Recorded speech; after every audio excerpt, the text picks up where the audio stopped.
창세기 17장 1절입니다.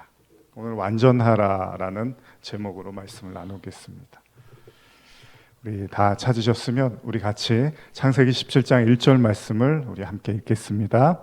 아브라함이 99세 때 여호와께서 아브라함에게 나타나서 그에게 이르시되 나는 전능한 하나님이라 너는 내 앞에서 행하여 완전하라. 자, 우리가 자주 쓰는 말 중에 장님 코끼리 만지기라는 말이 있습니다. 실제로 이 말은요, 인터넷을 찾아보면은 그 하나의 그 사전에도 등장을 하고 있는 말입니다. 그 말의 뜻은 다음과 같이 이렇게 기록되어 있는데요. 일부분만 알면서 전체를 안다고 생각하는 어리석음을 비유적으로 이르는 말입니다. 그러니까 우리가 잘 알고 있는 것처럼 앞이 보이지 않는 상태에서 코끼리를 만지면요, 사람들이 다양한 반응을 보일 거라는 거예요. 어떤 사람은 다리를 붙잡고서 코끼리가 기둥 같다고 말할 것이고, 어떤 이는 코를 붙잡고 코끼리가 뱀처럼 생겼다고 할 거고, 어떤 이는 꼬리를 붙잡고서 밧줄처럼 코끼리가 생겼다고 말할 거고요. 또 어떤 사람은 귀를 붙잡고서 코끼리가 부채 같다라고 생각을 하기도 하겠죠. 사실 이 말은 다 맞기도 하고 다 틀리기도 하는 말이죠. 부분적으로는 맞지만 전체적으로는 맞다고 또 말하기도 어려운. 그래서 우리가 이 말을 사용할 때 아까 제가 처음에 읽어드렸던 사전적 의미를 보면 그러하듯이 긍정적인 의미에서 쓰고 있는 것이 아니라 부정적인 의미에서 쓰는 거죠. 그래서 아까 읽어드린 것처럼 일부분을 알면서 전체를 안다고 생각하는 어리석음이라고 표현을 하는 거죠.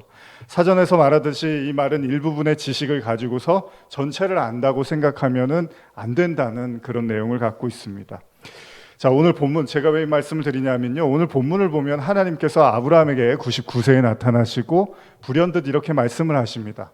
완전해라, 완전해라, 이런 말씀을 하십니다. 사실 이게 굉장히 갑작스러운 이야기입니다. 여러분, 지금 하나님이 아브라함에게 완전하라라는 말씀을 하시는데 다른 존재가 말을 하는 게 아니라 신이 인간에게 완전하라고 말을 하는 거예요. 인간이 인간에게 완전하라고 말하면 내가 너보다는 낫지, 아니 내가 너보다는 못하지, 거기에 기준에 맞춰서, 그 말을 한 사람의 기준에 맞춰서 완전을 이해하면 되는데, 지금 하나님이 인간한테 나타나서 완전하라고 하는데 이걸 어떻게 받아들여야 되냐는 거죠.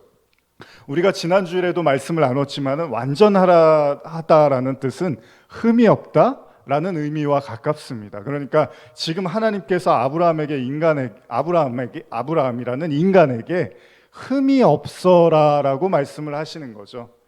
근데 인간이 흠이 없는 게 가능할까요? 제 아무리 깨끗하고 훌륭하고 거룩하다고 하는 말이 그런 사람이 있다 하더라도 그 사람이 흠이 없다고 우리가 말할 수 있을까요? 흠이 없는 사람, 여러분 중에 혹시 나는 흠이 없어라고 이렇게 자신 있게 손을 드실 수 있는 분이 계실까요? 만일 여러분들에게 하나님께서 완전하라라고 이렇게 말씀을 하시면 여러분들은 이 말씀을 어떻게 이해하실까요? 완전해라, 하나님께서 완전하라라고 이렇게 말씀하신다면, 예전에 제가 어떤 영화를 봤는데 얼핏 제가 기억하기로는 그런 장면이 있었어요. 성직자가 한 명이 등장을 하는데 끝없이 거룩하게 살려고 아주 부단하게 애를 씁니다. 매 순간 매 순간마다 그는 죄를 짓지 않으려고 모든 심혈을 기울여서 최선을 다해서 살게 되죠. 그런데 그가 잠이 들고서 꿈을 꾸게 됩니다. 그리고 그 꿈속에서 어떤 일이 일어나냐면 그 꿈속에 있는 자기 자신이 억누른 욕망이 이렇게 폭발을 해서 그런 자기 자신의 모습을 보게 되는 거예요. 그는 잠에서 깨어나고 절망을 합니다. 의식은 자기가 통제를 할 수 있는데 꿈속에 있는 그 무의식은 자기도 어떻게 통제를 못하더라는 거죠. 정말로 우리가 흠이 없으려면요, 우리는 꿈조차도 우리 스스로 통제를 해야 되잖아요. 근데 그게 가능하냐는 거예요. 일반적으로 우리가 어떤 말을 이해하려고 할 때요, 자주 생각하는 것이 그 말의 반대의 급부의 언어를 통해서 이해하는 경우가 있습니다. 예를 들면요, 여러분들과 제가 밝다라는 말을 이해하기 위해서는 어두움을 생각하게 되죠. 하늘을 이해하기 위해서는 땅을 생각하게 되죠. 그리고 우리는 검정의 반대를 흰색으로 이해하고, 또 착하다라는 말의 반대를 뭐라고 하죠? 나쁘다라고 하죠. 좋다라는 반대를 싫다라고 이렇게 하면서 즐거움의 반대는 괴로움, 이렇게 우리가 이해하는 경우가 있죠. 이렇게 반대급부의 언어를 통해서 우리는 나의 좋고 싫음도 분별을 해냅니다. 근데 여러분, 짜장하고 짬뽕은 반대일까요? 아니죠. 근데 우리는 약간 그런 게, 중국집에 가면 짜장 먹을래, 짬뽕 먹을래 딱 이렇게 하면서 마치 짜장의 반대가 짬뽕이라고, 짬뽕의 반대는 짜장처럼 이해할 때가 있습니다. 밥의 반대가 면이 아니잖아요, 그죠? 밥을 먹을래, 면을 먹을래 그럴 때 우리는 그렇게 조금 반대급부로 가끔 이해하기도 합니다. 여러분, 공부하다의 반대가 노는 걸까요? 노는 게 공부하는 거하고 반대일까요? 사실 어떤 의미에서 반대말은 직접적으로 우리가 인식하기도 하지만, 또 다른 경우에는 우리가 어떤 의미를 부여해서 그걸 반대말로 이해하기도 한다는 거예요. 예를 들면 공부하다의 반대말은 뭐죠? 공부 안 하다겠죠. 그러면 지금 공부 안 하고 있는 거는 나쁜 거고 공부하고 있는 거 좋은 거, 이렇게 근데 우리는 우리가 만든 어떤 생각들로 반대말을 이렇게 만들어낸다는 거예요. 공부를 안 하고 잠을 자거나 노는 것은 또 다른 행동이지 공부하다의 반대는 아닙니다. 그러니까 공부하다의 반대말은 사실은 없죠. 그냥 자는 거고 그냥 노는 거고 다른 시간을 보내는 건데, 우리는 어떤 것을 이렇게 반대급부로 이해하려고 하는 거죠. 무작정 공부를 하지 않는다는 이유에서 그 행동을 한 것이 반대말이 될 수는 없죠. 제가 음악을 좋아하는데 예를 들면 공부를 안 하고 음악을 들으면 왜 공부 안 해? 라고 이렇게 반대의 급부로 우리가 이해하잖아요. 그럴 수는 없다는 거예요. 그저 우리가 그렇게 생각하고 싶은 거죠. 다시 말하면 공부를 하는 것은 선한 일이고 공부를 하지 않는 것은 악하기 때문에, 공부를 하지 않는 행위는 악한 것이니까 논다든지 잠을 자는 것도 반대로 우리가 이해할 수 있다는 거죠. 제가 고등학교 시절에 제일 힘든 시간이 있었는데 학교 다니는 게 그렇게 싫었습니다. 왜냐하면 밤 9시, 10시까지 자율학습을 했었습니다. 그게 저는 제 인생에서 제일 힘들었던, 하기 싫었던 일 중에 하나였습니다. 그래서 지금도 다시 그 시간으로 돌아가라 그러면 절레절레 흔들고 싶습니다. 가장 팔팔하고 새파란 나이에 매일마다 교실에서 하루를 다 보내야 된다는 것이 저는 매우 불편하고 정말로 빠져나가고 싶었습니다. 고개를 끄덕이시는 분들이 계십니다. 예. 그런 생각이 들 때마다 저는 뭘 했냐면 책상에 엎드렸습니다. 아무것도 하고 싶지 않을 때 그냥 엎드리고 상상을 합니다. 빨리 이 시간이 지나가기만을. 그때 가끔 하던 행동이 있었는데요. 엎드린 상태에서 이렇게 팔목으로 이게 엎드려 있잖아요. 그럴 때 이 팔목으로 눈을 꾹 누릅니다. 그러면 제 감은 눈 안에 노란색 빛이 생기면서 갑자기 점점 퍼져나갑니다. 그때 저는 인간이란 존재가 참 영물이다라는 생각을 했어요. 어떻게 눈을 감았는데도 뭐가 보이지? 여러분, 눈 감으면 아무것도 안 보이는 게 아닙니다. 빛이 보이고 뭔가가 이렇게 검고 빨갛고 노랗고 이런 게 보여요.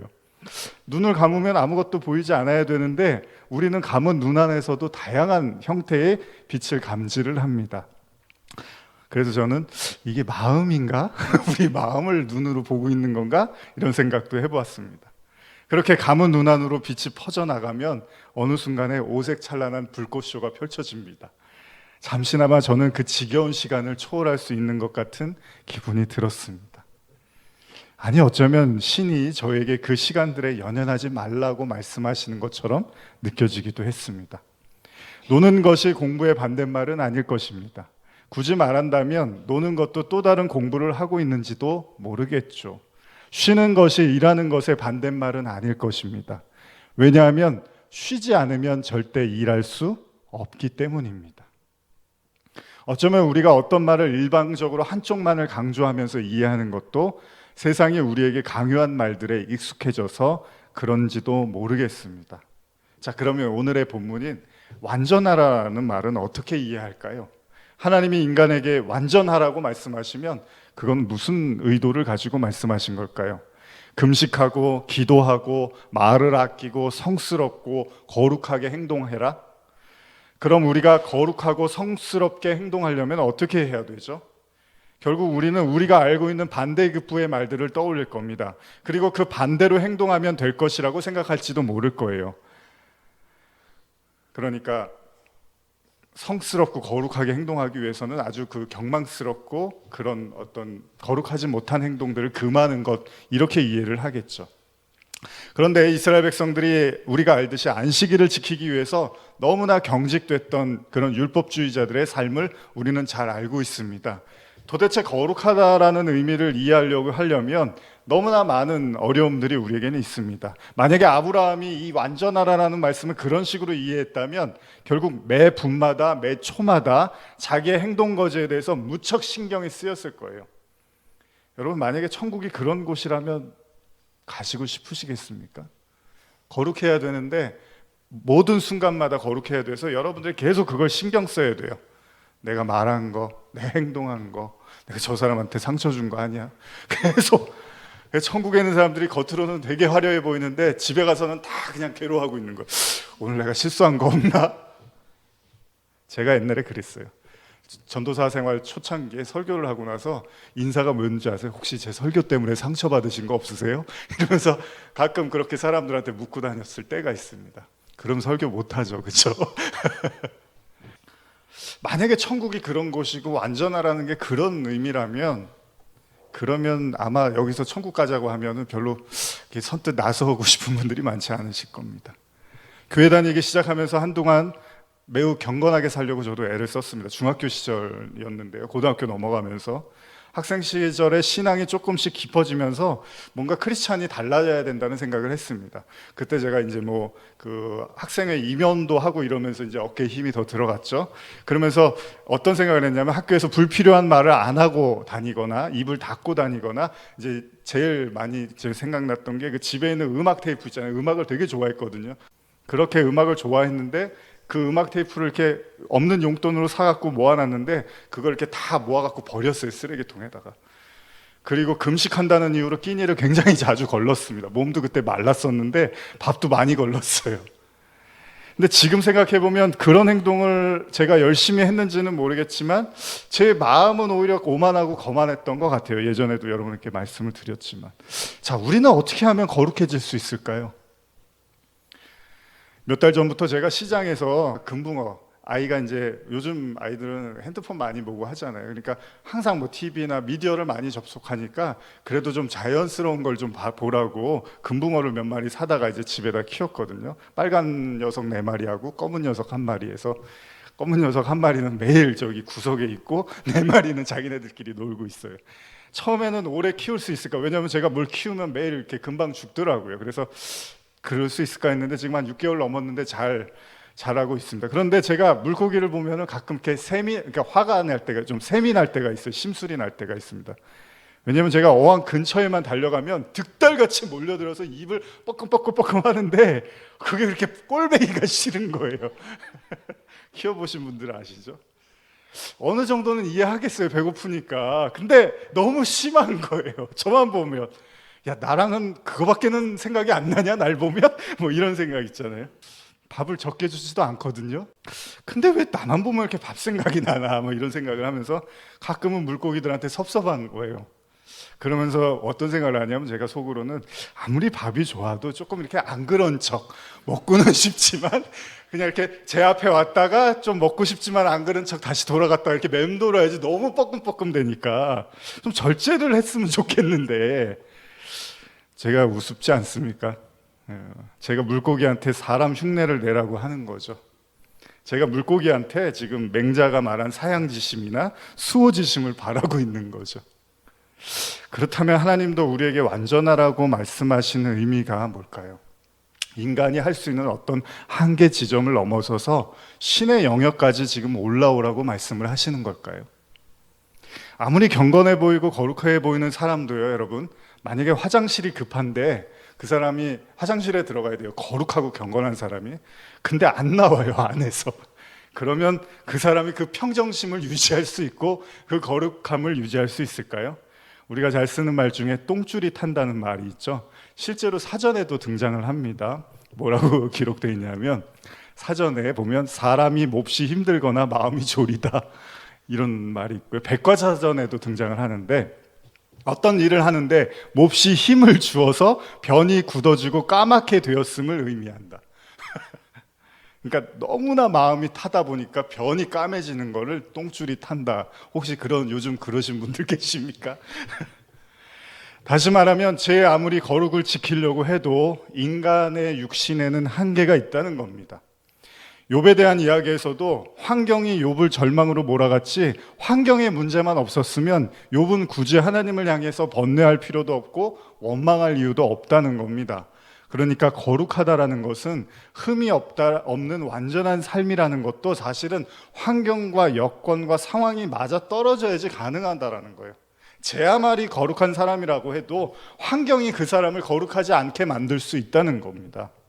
그러면 하나님이 그걸 모르실까요? 그런 기본적이고 상식적인 것도 하나님이 모르시고 무턱대고 아브라함에게 거룩하고 완전하라고 말씀하신 걸까요?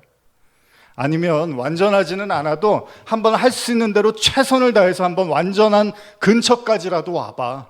그럼 내가 인정해 줄게 라고 말씀을 하시는 걸까요? 여러분과 제가 한 번쯤은 들어본 이름이 있습니다. 우사인 볼트. 이 사람은 육상 100m 전 세계 기록을 가진 선수입니다. 그의 기록은 2009년에 세운 9.58초입니다. 100m를 9초 58초에 달렸습니다. 그런데 그것도요, 자기가 2008년에 세운 9.69초의 기록을 1년 만에 스스로가 깬 거죠. 물론 비공식적으로는 더 빨리 달리는 사람이 어딘가 있을지도 모릅니다. 올림픽에 안 나온. 혹시 여기에도 굉장히 달리기를 빨리 하는 분이 있을 수도 있겠지만 공식적으로는 그가 최고로 전 세계에서 100m에서만큼은 빠른 사람입니다. 그런데 여러분, 제 아무리 빨라도 인터넷 블로그를 제가 찾아보니까 여러분, 코끼리가 100m를 몇 초에 뛸 것 같습니까? 대충 한 10초는 넘을 것 같죠? 코끼리가 9.2초입니다. 악어가 9초, 하마가 8초, 코뿔소, 고양이가 7.5초, 곰은요 6초입니다. 치타가 3.2초. 이건 이제 인간의 범위를 넘어선 거죠. 인간이 다 할 수 없는 수치입니다. 무슨 얘기냐면 이런 짐승하고 인간이 맞닿으면 이길 수가 없다는 거예요. 도망가도 도망칠 수가 없다는 겁니다. 신앙이라는 게 뭘까요? 우리도 우사인 볼트처럼 날마다 우리를 갱신해야 될까요? 하나님이 말씀하시는 완전한 수준에 다다르기 위해서 피나는 노력을 하고 훈련을 해서 신이 원하는 완전한 수준에 도달하는 것이 하나님의 말씀일까요? 그렇다면 한편으로는 동기부여는 될 수 있겠죠. 저도 여러분들한테 기도 많이 하세요, 전도 많이 하세요, 희생하고 헌신하고 봉사하세요라고 하면 여러분들도 막 닥달하면 그렇게는 할 수는 있을 거예요. 조금씩 더. 근데 정말 부담스럽겠죠, 그런 말들이. 아마 하나님이 완전하라는 것이 그런 의도라면 생각만 해도 부담스러울 거예요. 여러분, 바울이 쓴 최고의 서신서 중에 하나인 로마서 보면 우리를 좀 당황하게 만드는 내용이 있습니다. 한번 같이 읽어볼까요? 로마서 9장 13절에서 16절입니다. 우리가 자주 나눴던 말씀입니다. 시작. 기록된 바 내가 야곱은 사랑하고 에서는 미워하였다 하심과 같으니라. 그런즉 우리가 무슨 말하리요? 하나님께 불의가 있느냐? 그럴 수 없느니라. 모세에게 이르시되 내가 긍휼히 여길 자를 긍휼히 여기고 불쌍히 여길 자를 불쌍히 여기리라 하셨으니 그런즉 원하는 자로 말미암음도 아니요 달림박질하는 자로 말미암음도 아니요 오직 긍휼히 여기시는 하나님으로 말미암음이니라. 그 16절 말씀이 중요한데요. 이 말씀을 제가 우리말로 한 번 더 읽어드릴게요. 그러므로 이것은 원하는 사람에게 달려있는 것도 아니고 다름박질하는 사람에게 달려있는 것도 아니고 오직 긍휼히 여기시는 하나님께 달려있습니다. 현대어로 한 번 더 읽어드릴게요. 하나님의 자비는 누가 그것을 얻으려 결심을 했다거나 노력을 하였다고 해서 주어지는 것이 아닙니다. 그것은 하나님께서 베풀고자 하는 사람에게 베푸는 것입니다. 사실 이 구절들을 제가 말씀드릴 때마다 사람들의 반응이 엇갈립니다. 하나님의 주권을 인정하는 쪽, 그러니까 하나님이 주고 싶은 사람한테 주고 안 주고 싶은 사람한테 안 준다라는 거예요. 그런 의미도 이해하지만 또 다른 경우에는 인간이 그러면 우리가 아무리 애써봤자 하나님이 안 주시면 안 주시는 거잖아요 라고 우리의 무력함을 토로할 수도 있습니다. 다시 말하면 어차피 하나님 마음대로 하실 건데 우리의 노력이 무슨 의미가 있겠어라는 생각이 들기도 한다는 거죠. 여러분, 조직신학을 보시면요, 조직신학을 배우다 보면 그런 말이 있습니다. 구원의 문제에서 선택과 유기라는 말이 있습니다. 사실 이미 조직신학에서는 이것을 아주 중요하게 언급을 하고 있습니다. 이 말은 뭐냐면 하나님이 이미 창세전에 구원받을 사람과 멸망받을 사람을 결정하셨다는 거예요. 이건 신학에 나온 이야기입니다. 이미 조직신학에서도 아주 명확하게 이야기를 하고 있는데, 여기서 유기하다라는 말은 내어버리다라는 말이 있습니다. 그러니까 인간의 입장에서는 쉽게 받아들이기가 좀 어려운 이야기입니다. 바울이 앞서 읽은 9절에 대해서 바로 이 내용을 좀 더 구체적으로 설명하고 있는데요, 19절에서 21절, 로마서 9장 19절에서 21절도 한번 읽어보실까요? 시작. 혹 내게 말하기를 그러면 하나님이 어찌하여 허물하시느냐? 누가 그 뜻을 대적하리니? 이 사람아, 내가 누구기에 감히 하나님께 반문하느냐? 지음을 받은 물건이 지은 자에게 어찌 나를 이같이 만들었느냐 말하겠느냐? 토기장이가 진흙 한 덩이로 하나는 귀 쓸 그릇을, 하나는 선이 쓸 그릇을 만들 권한이 없느냐? 천이 쓸인데 제가 선이라고 말을 잘못했습니다. 로마서 9장은 계속 이 얘기를 합니다. 로마서 8장까지의 구원에 대한 이야기가 어느 정도 마무리가 되자 로마서 9장에서 느닷없이 하나님의 선택을 말을 하고 있는데요, 이런 구절들은 앞서 나눈 조직신학에서의 그 선택과 유기에 대한 이야기를 잘 보여주고 있습니다. 제가 20대 시절에 이 말씀들이 저는 잘 이해가 안 갔어요. 이 말씀들을 이렇게 누가 얘기를 하고 이러다 보면은 이 말씀들을 인정하려고 하면은 답답한 게, 그럼 인간의 입지가 너무 좁아지는 거예요. 왜냐하면 신앙의 주체가 난데, 우리가 열심히 하고 우리가 열심히 믿고 우리가 최선을 다하는 게 그게 신앙이라고 우리가 믿고 있는데, 뭐 하나님이 주고 싶으면 주고 안 주고 싶으면 안 줘? 그럼 우리의 노력은 뭐야? 라는 게 받아들이기가 쉽지 않았다는 거죠. 다시 말하면 제가 신앙을 갖게 된 이유는 뭐냐면, 내가 선택하고 내가 결정하고 이렇게 한 것, 이게 중요하다고 생각을 했는데, 이 모든 게 다 하나님이 이끄신 거야 라고 하는 것들이 그 당시에는 잘 와닿지가 않았어요. 그 말이 물론 우리가 은혜로 그렇게 말하죠. 하나님이 다 도와주셨죠, 하나님이 인도하셨죠 라고 하지만, 거기에는 그래도 우리가 하나님을 선택했고 회개도 했고 결정을 했으니까 하나님도 우리를 이렇게 받아주신 거지라고 생각을 했다는 거죠. 그러니까 지금까지 신앙에 이르게 된 것이 저의 노력이라든지 저의 애씀의 결과가 아니라 처음부터 끝까지 다 하나님의 선택에 의했다라고 이렇게 받아들여야 된다는 거예요. 그런데 바울이 지금 그 사실을 정확하게 이렇게 언급을 하고 있는 거죠. 고린도전서 15장 9절에서 10절 보면요, 요 구절도 한번 같이 읽어볼까요? 바울이 말합니다. 시작. 나는 사도 중에 가장 작은 자라. 나는 하나님의 교회를 박해하였으므로 사도라 칭함받기를 감당하지 못할 자니라. 그러므로 내가 나된 것은 하나님의 은혜로 된 것이니 내게 주신 그의 은혜가 헛되지 아니하여 내가 모든 사도들보다 더 많이 수고하였으나 내가 한 것이 아니요 오직 나와 함께 하신 하나님의 은혜로라. 여러분 중에 그런 말씀 잘 하시는 분들 계시죠? 제가 한 게 아니라 하나님이 하신 겁니다. 진짜요? 우리가 이런 말을 많이 한단 말이에요. 성도들이 제일 많이 하는 말 중에 하나가 제가 한 게 아니라 하나님이 하신 거예요. 지금 바울도 그런 말을 해요. 제가 성령에 대한 말씀을 나눌 때 자주 하는 말씀이 있는데요, 사도행전 2장 38절인데요 성령, 우리가 성령 받아라 그러잖아요. 예수님이 성령 받아라, 하나님의 성령이 우리 안에 거해야 된다 라고 이야기하잖아요. 그럼 어떻게 성령을 받아요? 라고 할 때 제가 자주 쓰는 구절이 이건데, 사도행전 2장 38절에 보면 베드로가 이르되 너희가 회개하여 각각 예수 그리스도의 이름으로 세례를 받고 죄 사함을 받으라.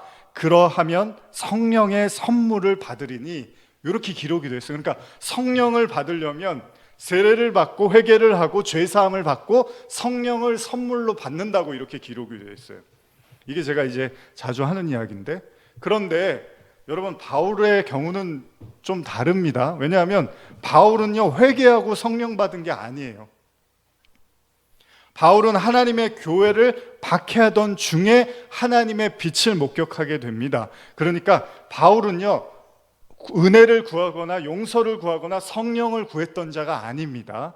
성령이 뭔지도 모르고 하나님의 아들이 누군지, 예수가 진짜 하나님의 아들인지 아닌지도 사실 몰랐어요. 받아들이고 싶지 않았어요. 오직 바울의 목적은 그리스도인들에 대한 살기가 가득했습니다. 그런데 그런 그에게 하나님이 찾아가신 거죠.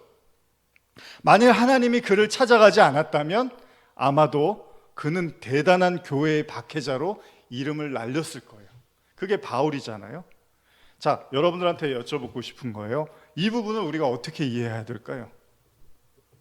왜냐하면 바울의 경우는 베드로의 경우와는 다르다는 거예요. 베드로는 예수님이 선택을 하시고 3년을 가르치시고 회개와 성령의 사건에 동참을 했는데, 바울은 전혀 그런 게 없고 심지어는 그리스도인들을 박해하려고 가던 도중에 하나님을 만나게 된다는 거예요. 그러니까 원하지도 않고 구하지도 않았어요. 자, 우리가 믿음의 조상이라고 알고 있는 아브라함 어떻죠? 여러분, 아브라함이 창세기 12장에서 하나님을 만나고 본토 친척 아비집을 떠나라고 말씀을 하십니다. 그러나 그 이전에 하나님하고 아브라함하고 어떤 관계도 성경에는 기록이 안 됐어요. 느닷없이 창세기 12장에 본토 친척 아비집을 떠나라고 하나님이 나타나시는 거죠. 그런데 아브라함의 아버지가 그러면 하나님을 잘 믿었느냐? 전혀 아니에요. 여호수아 24장 2절에 보면요, 그 아버지에 대한 기록이 한 두 군데 나오는데, 성경에 여기 보면은 여호수아가 모든 백성에게 이르되 이스라엘의 하나님 여호와께서 이같이 말씀하시기를 옛적에 너희 조상 곧 아브라함의 아버지 나홀의 아버지 데라가 강 저쪽에 거주하여 다른 신들을 섬겼으나, 이렇게 기록됐어요. 그러니까 아브라함의 아버지가 하나님을 믿는 사람이 아니었어요. 우상을 섬기던 사람이었어요. 심지어는 우상을 만든 사람이라고까지 이야기를 합니다. 자, 이 본문만 가지고는 아브라함이 먼저 하나님을 찾았다고 보기가 어렵습니다. 아브라함 또한 하나님의 선택을 통해서 하나님이 찾아가셨다고 밖에는 우리가 이해할 수 없는데요. 다시 말하면 하나님은 아브라함을 찾아가시고 언약을 주시고 의롭다고 해주시고 약속을 주시고 약속의 자녀를 주시고 이렇게 하신 거예요. 하나님이 일방적으로. 근데 그 시간이 얼마 걸리죠? 25년이 걸립니다. 이삭을 낳을 때까지. 자, 그러면 언약이라는 거, 아브라함이 받았던 언약이 언제 완성이 됩니까? 언약은 언제 완성되죠? 그 언약이 실현될 때 완성이 되는 거죠. 지난 주일에도 제가 말씀을 드렸지만 아브라함이 언약을 실현하기 위해서 할 수 있는 게 있었나요? 아무것도 없었어요. 또 반대로 아브라함이 그 언약을 실현하기 위해서 하지 않은 것들이 있었나요? 아니요. 아브라함은 하나님의 언약이 실현되기 위해서 모든 가능성을 총동원했습니다. 그 이삭이라는 아들을 하나 얻기 위해서 자기가 할 수 있는 모든 방법을 동원해서 이스마엘까지 낳게 됐죠. 아브라함과 사라는 그 25년의 시간 동안에 모든 그 언약을 실현하기 위해서 모든 방법을 다 동원해서 부단히 애를 썼습니다. 그러나 그들에게 남은 것은 이스마엘밖에는 없었습니다. 왜 그렇습니까? 하나님이 사라의 출산을 가능케 할 수 있는 유일한 주체는 하나님밖에 없는 거예요. 그러니까 아무리 아브라함과 사라가 노력을 하고 애를 써도요, 하나님이 태를 안 열어주니까 안 되는 거예요, 이거는. 근데 여기서도 중요한 사실이 있는데, 아브라함이 하나님께 어떻게 하죠? 이삭을 지난주에 말씀 나눴지만 구하지를 않습니다. 이스마엘을 낳고 나서 거의 13년이었나요? 아브라함이 이삭에 대해서 구할 마음이 없어요. 이제 이스마엘이 있으니까. 아브라함은 이스마엘로 만족하고 있었습니다. 지금 이삭이 필요한 것은 아브라함이 아닙니다. 잘 들어보세요. 아브라함은 이미 이스마엘을 얻었기 때문에 이 아들을 가지고 내 후견인을 세우면 돼요. 그러니까 지금 아브라함한테는 이삭이 별로 중요하지가 않아요. 그럼 이삭이 중요한 건 누구죠? 하나님인 거예요. 그러니까 하나님은 왜 중요하죠? 하나님이 약속을 했으니까. 아들 이삭이라는 아들을 그 사라 아내를 통해서 주겠다고 약속을 했으니까 지금 이삭이 중요한 건 아브라함이 아니라 하나님이 중요한 거죠. 하나님이. 왜냐하면 하나님이 약속을 성취시켜 줘야 되니까. 그런데도 불구하고 아브라함은 육신의 아들을 붙잡고 이 아들을 축복해 달라고 하잖아요. 그러면 아브라함은 이스마엘을 고집하고 있고 하나님은 이삭을 고집하고 있는 거예요. 그런데 우리가 앞서서 읽었던 로마서 9장에 또 무슨 말씀이 있냐면요, 한번 같이 읽어보겠습니다. 로마서 9장 6절에서 8절입니다. 시작. 그러나 하나님의 말씀이 폐하여진 것 같지 않도다. 이스라엘에게서 난 그들이 다 이스라엘이 아니요 또한 아브라함의 씨가 다 그의 자녀가 아니라 오직 이삭으로부터 난 자라야 내 씨라 불리리라 하셨으니 곧 육신의 자녀가 하나님의 자녀가 아니요 오직 약속의 자녀가 씨로 여기심을 받느니라. 자, 그러니까 아브라함이 지금 붙잡고 있는 이스마엘은 하나님의 약속의 자녀가 아니기 때문에 하나님이 오직 이삭만이 하나님의 약속의 자녀라고 계속 말씀을 하시는 거죠. 그럼 이건 또 무슨 의미입니까? 같은 장에서 바울이 씨에 대한 이야기를 하고 있잖아요. 그럼 그 씨는 또 무슨 얘기인지를 밑에서 설명을 해줍니다. 이것도 한번 같이 읽어볼게요. 로마서 9장 27절에서 29절입니다. 시작. 또 이사야가 이스라엘에 관하여 외치되 이스라엘 자손의 수가 비록 바다의 모라 같을지라도 남은 자만 구원을 받으리니 주께서 땅 위에서 그 말씀을 이루고 속히 시행하시리라 하셨느니라. 또한 이사야가 미리 말한 바 만일 만군의 주께서 우리에게 씨를 남겨두지 아니하셨더라면 우리가 소돔과 같이 되고 고모라와 같았으리라 함과 같으니라. 자, 그러니까 하나님께서 아브라함에게 이삭이라는 씨를 주시겠다는 것은 저번에도 제가 한번 말씀을 나눴는데 중요해서 오늘 한 번 더 말씀을 나누는데요. 단순히 지금 하나님은 아브라함의 대를 이을 자손을 주시겠다는 것이 다가 아니라는 거죠. 하나님이 이삭을 고집하는 이유가 뭐냐면 이미 아브라함에게는 이스마엘이라는 아들이 있었어요. 근데 자꾸 이삭을 고집하시는 이유는 뭐냐면 뭔가 다른 의도를 갖고 있다는 거예요. 그 이삭에게는. 자, 그러나 아브라함에게는 당장 자신이 필요한 것이 아들이었기 때문에 25년 동안 아들을 기다렸던 거고요. 만약에 하나님이, 그럼 여러분 생각해 보세요.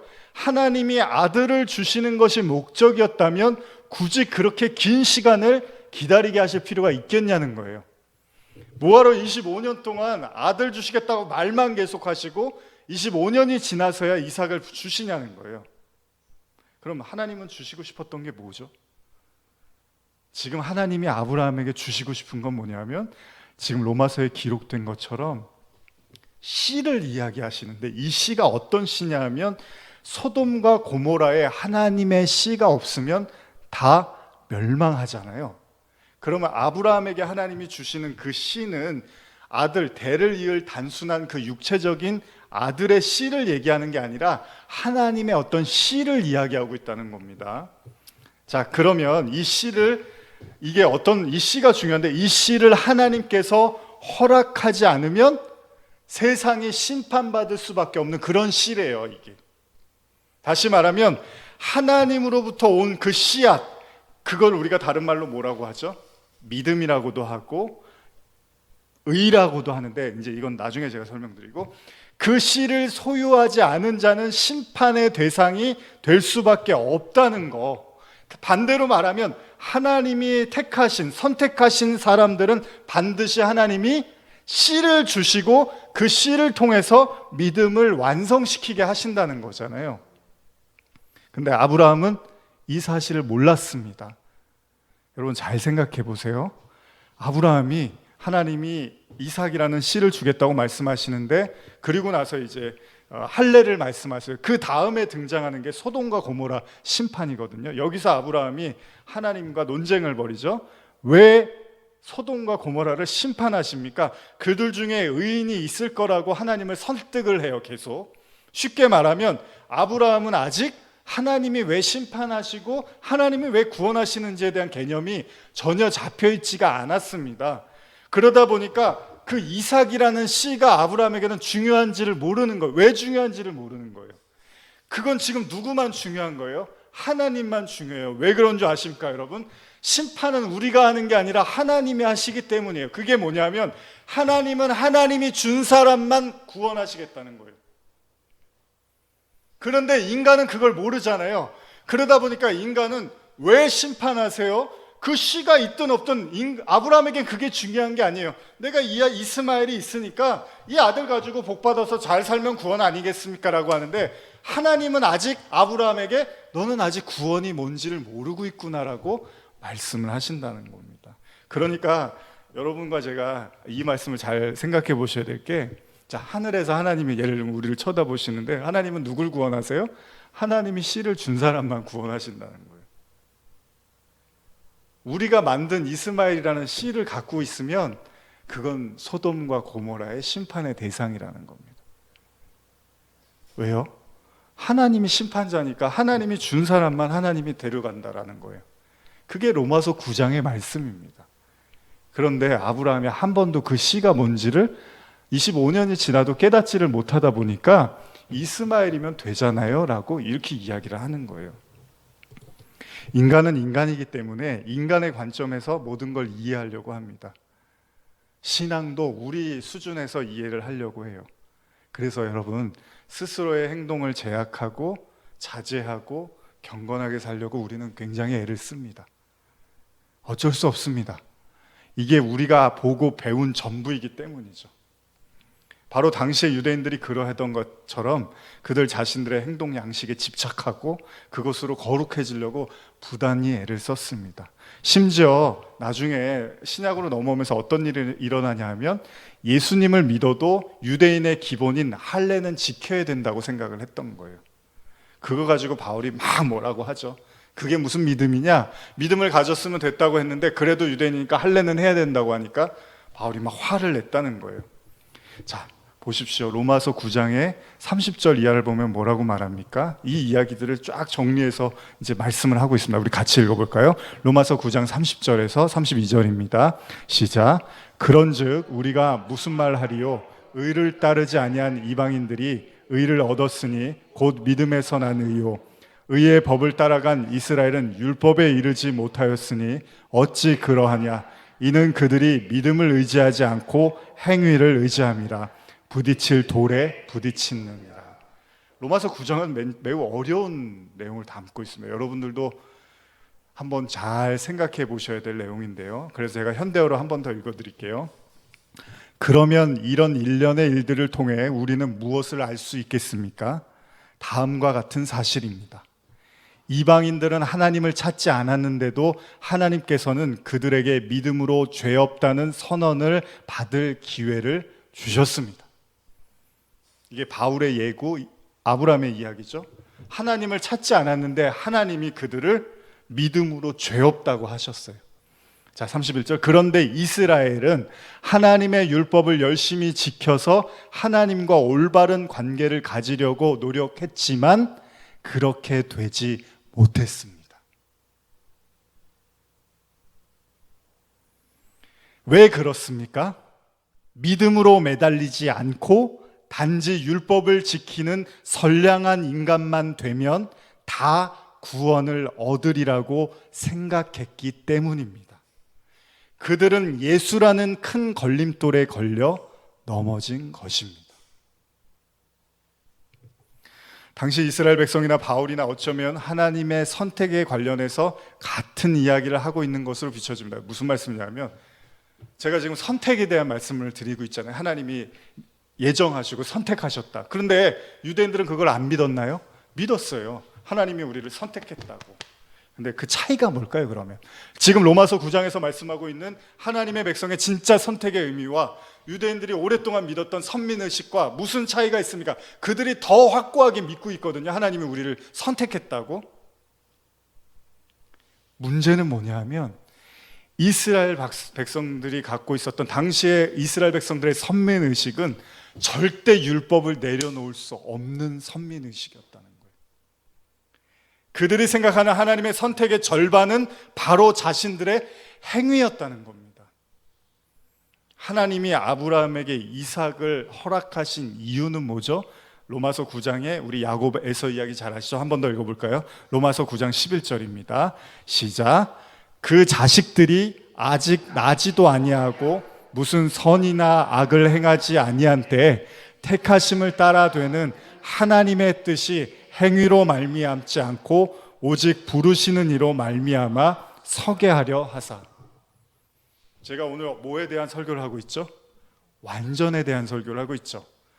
완전하다는 건 뭐냐 하면 바로 이 말씀을 여러분과 저의 믿음의 고백으로 받아들이게 될 때 그걸 온전하다고 합니다. 왜?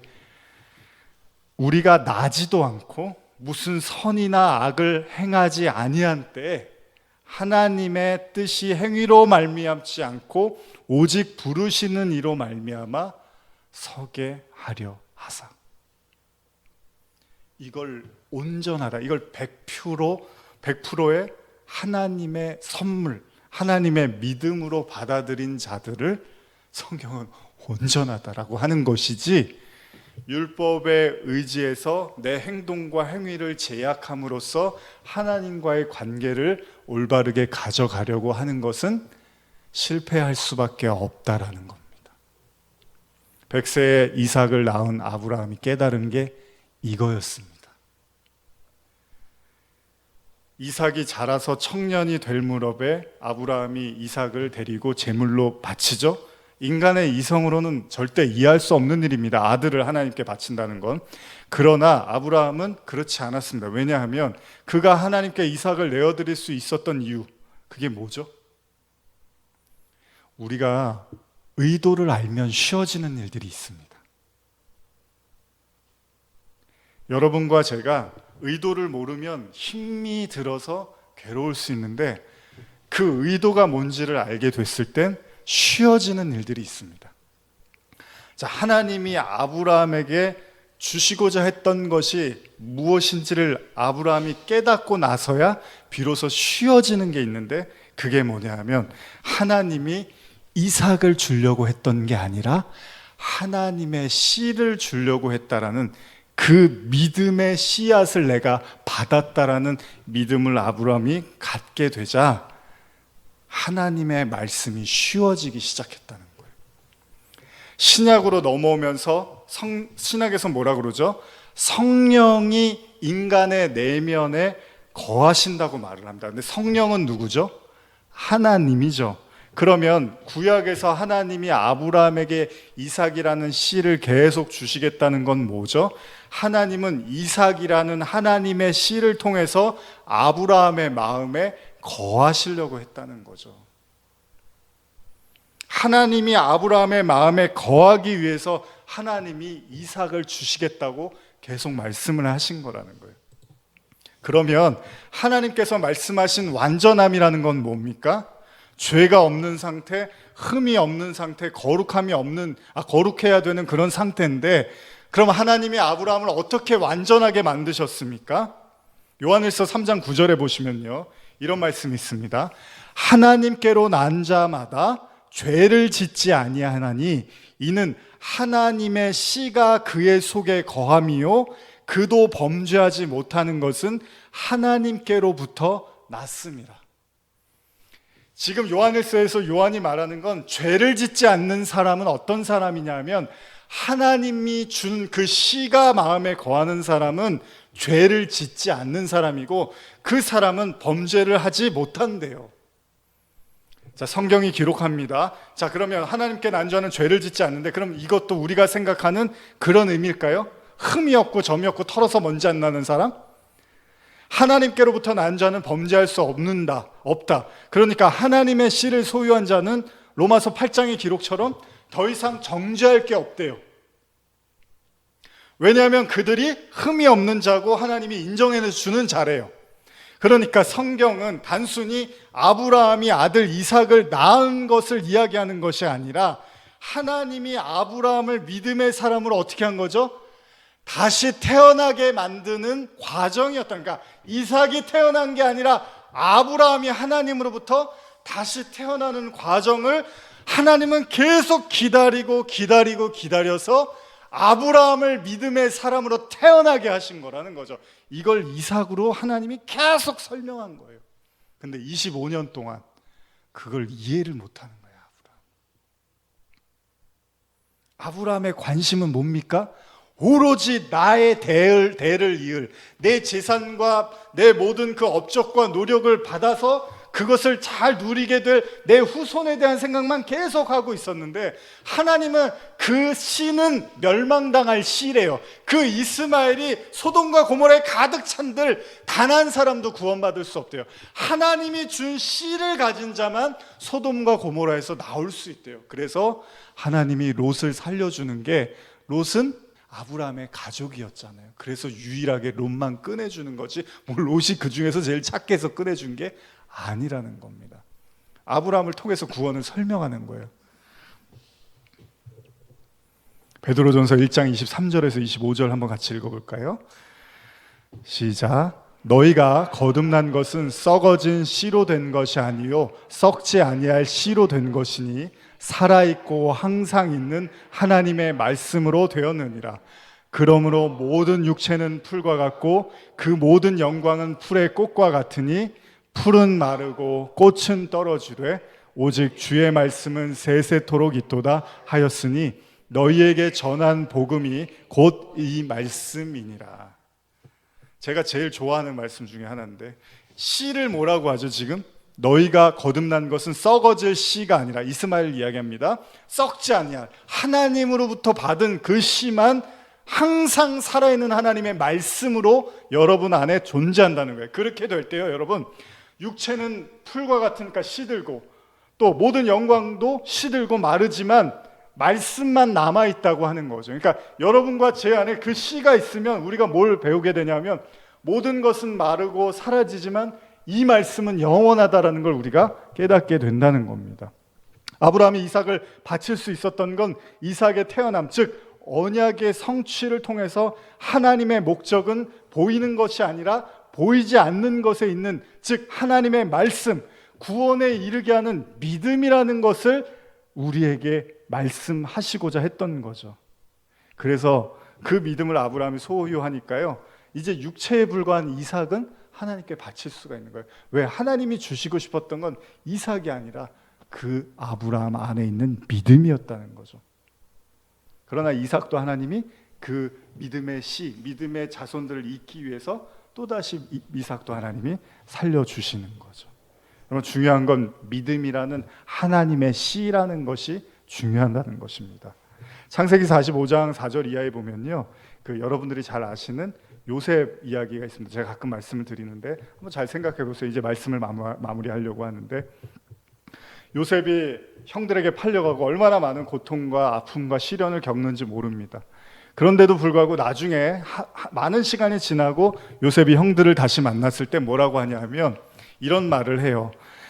요셉이 형들에게 이르되 내게로 가까이 오소서. 그들이 가까이 가니 이르되 나는 당신들의 아우 요셉이니 당신들이 애굽의 판자라. 당신들이 나를 이곳에 팔았다고 해서 근심하지 마소서. 한탄하지 마소서. 하나님이 생명을 구하시려고 나를 당신들보다 먼저 보내셨나이다. 자신을 공경에 처하게 만든 그 형들에게 요셉이 말했던 건 하나님의 의도를 깨달았던 거예요. 이 모든 일들이 다 저하고 형들을 구원하기 위한 일들이었어요. 거기에 우리의 사사로운 감정과 우리의 사사로운 어떤 그런 분노와 미움과 이야기들, 물론 중요하겠죠, 우리 개개인들에게. 그러나 요셉은 이렇게 말합니다. 그건 다 하나님의 구원의 역사였어요. 여러분, 하나님과의 담이 허물어진 사람은 동시에 사람과의 담도 허물어집니다. 이걸 천국에 갈 수 있는 사람이라고 하는 겁니다. 요셉은 하나님의 의도를 알았고 원수 같은 형제들에게 더 이상 원수가 아닌 구원의 대상이라고 그들에게 말을 하고 있습니다. 우리가 잘 알고 있는 이심전심이라는 말이 있죠. 마음에서 마음으로 전하게 되면 모든 것을 이해하고 깨닫게 된다는 뜻에서 마음과 마음이 서로 통한다는 거예요. 누가 지금 마음과 마음이 통했냐면요, 요셉이 하나님과 마음이 통했어요. 하나님의 의도를 아니까 요셉이 자기를 괴롭혔던 사람하고도 아무 문제가 안 생기고요, 하나님하고도 아무 서운함이 없는 거예요. 이게 가능할까요, 인간으로서? 나의 대적자들도 나의 원수들도 하나님의 사랑의 대상이라고 마음을 열고 그 나를 괴롭히고 힘드는 그 상황 속에서 건져주지 않았던 그 하나님에 대한 서운함도 하나도 없는 거예요. 예수님이 십자가에서 마지막에 하셨던 말, 저들의 죄를 사하여 주시옵소서. 이게 가능할까요? 그런데 하나님의 마음을 가능하게 한대요. 인간이 하나님의 그 완벽한 마음을 알 수 있도록 가능하게 해주는 게 있대요. 그게 뭘까요, 여러분? 여러분들이 하나님의 의도와 마음을 어떻게 알 수 있습니까? 기도 많이 하면 됩니까? 기도 오래 하면 하나님의 마음이 깨달아집니까? 성경은 그것을 가능케 한다고 하는데요. 고린도전서 2장 9절에서 11절인데요. 한번 같이 읽어볼까요? 시작. 기록된 바 하나님이 자기를 사랑하는 자들을 위하여 예비하신 모든 것은 눈으로 보지 못하고 귀로 듣지 못하고 사람의 마음으로 생각하지도 못하였다 함과 같으니라. 오직 하나님이 성령으로 이것을 우리에게 보이셨으니 성령은 모든 것 곧 하나님의 깊은 것까지 통달하시느니라. 누가 알리요? 이와 같이 하나님의 일도 하나님 영 외에는 아무도 알지 못하느니라. 잘 들어보십시오. 하나님의 마음을 유일하게 인간이 알 수 있는 길이 있는데 그건 성령 하나님이 여러분들 안에 거할 때 하나님의 마음을 통달하게 한대요. 하나님의 깊은 것까지 통달하게 된대요. 예수님이 돌아가시기 전에 십자가를 언급하면서 제자들에게 보혜사 성령을 말씀하시면서 하셨던 말씀이 요한복음 17장 21절 이하인데 제가 읽어드릴게요. 아버지여, 아버지께서 내 안에 내가 아버지 안에 있는 것 같이 그들도 다 하나가 되어 우리 안에 있게 하사 세상으로 아버지께서 나를 보내신 것을 믿게 하옵소서. 내게 주신 영광을 내가 그들에게 주었사오니 이는 우리가 하나 된 것 같이 그들도 하나 되게 하려 함이니라.